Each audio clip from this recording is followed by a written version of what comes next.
সৌন্দর্যের মাঝে লুকিয়ে থাকে মানুষের বিরক্তি, তার অনন্ত উদাহরণ হলো কুশ্রীপানা। কুশ্রীপানার সৌন্দর্য হলেও এটি কৃষকের কাছে একটি অভিশাপের নাম।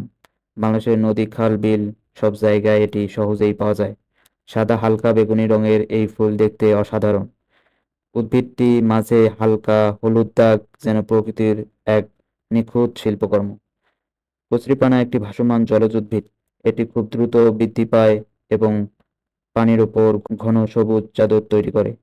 1800 শতকের শেষ দিকে দক্ষিণ আমেরিকার দেশ ব্রাজিল থেকে কচুরিপানা নিয়ে আসা হয় সৌন্দর্য বর্ধনকারী উদ্ভিদ হিসেবে। মূলত অ্যামাজন জঙ্গলের জলাশয়ে থাকা একটি উদ্ভিদ। 1920 সালে বাংলার সব জায়গায় কচুরিপানায় ভরে যায়। এরপর কচুরিপানা বাংলা সাহিত্য, প্রবঞ্চনা ও গানে ঠাঁই পায়। কেউ কেউ বলে ওঠে, আমাকে ভেসে আসা, তুই কচুরিপানা পেয়েছিস, বেড ঠেলা দিলেই সরে যাব। হুম।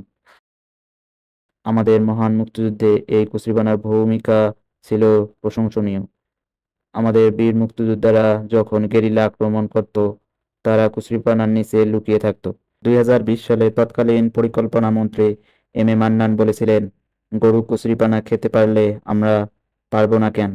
পরবর্তীতে এর ব্যাখ্যা দিয়ে তিনি বলেন, তার বক্তব্যের ভুল ব্যাখ্যা করা হয়েছে এবং তিনি গবেষণার কথা বলেছেন।